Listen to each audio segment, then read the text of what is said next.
তিনটি স্বপ্ন দেখা ধনী হওয়ার আলামত।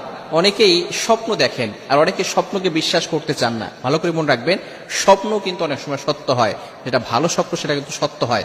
স্বপ্ন হচ্ছে তিন প্রকার, ভালো করে মনে রাখবেন। নবী সাল্লাল্লাহু আলাইহি ওয়াসাল্লাম বলে দিয়েছেন স্বপ্ন হচ্ছে তিন প্রকার। এক নাম্বার স্বপ্ন হচ্ছে ভালো স্বপ্ন, যেটা আল্লাহ তাআলার পক্ষ থেকে আসে। দ্বিতীয় নাম্বার স্বপ্ন হচ্ছে খারাপ স্বপ্ন, যেটা শয়তানের পক্ষ থেকে আসে। তৃতীয় নম্বর স্বপ্ন হচ্ছে ইচ্ছা স্বপ্ন, অর্থাৎ আপনি সারাদিন যে বিষয়গুলো খেয়াল করে থাকেন এবং যে বিষয়গুলো নিয়ে চিন্তা করতে থাকেন, রাতের বেলা কিন্তু সেটাই স্বপ্ন দেখেন, এটা হচ্ছে ইচ্ছা স্বপ্ন। স্বপ্ন হচ্ছে এই তিন ধরনের। তবে স্বপ্নের যে একটা ব্যাখ্যা হতে পারে, এটা কিন্তু আমাদেরকে বিশ্বাস করতেই হবে। কারণ ইউসুফ আলাইহিস সালাতু ওয়াস সালাম সবচেয়ে বড় স্বপ্নের ব্যাখ্যাদাতা ছিলেন। এই বিষয়ে আমরা ঘটনা পড়েছি। যারা ইউসুফ আলাইহিস সালাম যে ঘটনাগুলো আছে এবং সূরা ইউসুফের ব্যাখ্যা পড়েছেন, তাদেরকে এটা বলে দিতে হবে না যে ইউসুফ আলাইহিস সালাম সবচেয়ে বড় স্বপ্নের ব্যাখ্যাদাতা ছিলেন। শুধু তাই না, আবু বকর সিদ্দিক রাদিয়াল্লাহু আনহু তিনিও স্বপ্নের ভালো ব্যাখ্যা করতে পারতেন। এবং মুহাম্মদ ইবনে সিরিন, উনি ওনার যুগের সর্বশ্রেষ্ঠ স্বপ্নের ব্যাখ্যাদাতা ছিলেন। ওনার কিতাব থেকে নেওয়া হয়েছে তাবিরুর রুইয়া, যে কিতাবটি রয়েছে ওনার কিতাব থেকে নেওয়া হয়েছে, যে তিনটি স্বপ্ন দেখলে বুঝবেন যে আপনাকে আল্লাহ তাআলা অচিরেই ধনী বানাতে চাচ্ছেন।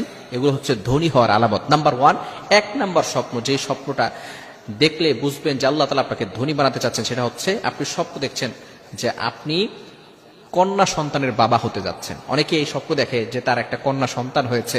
কন্যা সন্তান হওয়া মানে হচ্ছে আল্লাহ তাআলার পক্ষ থেকে বরকত আসা। ওই ঘরের ভিতরে আল্লাহ তাআলা সম্পদের ব্যবস্থা করেন, ওই ঘরের ভিতরে আল্লাহ তাআলা বরকতের ব্যবস্থা করেন। অনেকে আমরা কন্যা সন্তান নিতে চাই না, প্রথম সন্তানটা আমরা ছেলে নিতে চাই। অনেকে এমন রয়েছে, প্রথম সন্তান যদি মেয়ে হয়, কন্যা সন্তান হয়, তাহলে তারা মনে মনে একটু রাগান্বিত হয়। মনে রাখবেন, সন্তান দেওয়ার মালিক হচ্ছেন আল্লাহ।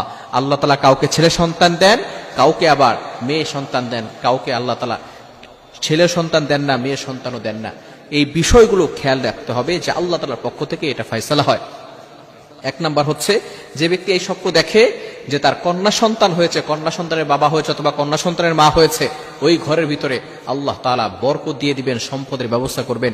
এই স্বপ্ন দেখলে বুঝবেন যে আল্লাহ তাআলা অচিরেই আপনাকে ধনী বানাতে যাচ্ছেন। নাম্বার টু, দ্বিতীয় নাম্বার হচ্ছে, যদি কোনো ব্যক্তি কাবা শরীফের স্বপ্ন দেখে যে কাবা শরীফ সে তাওয়াফ করতেছে। এভাবে অনেকে আমাকে ফোন দেয় যে হুজুর, এই স্বপ্ন দেখেছি যে আমি কাবা শরীফ তাওয়াফ করছি। যদি এই স্বপ্ন আপনি দেখে থাকেন, তাহলে এটা কল্যাণকর স্বপ্ন।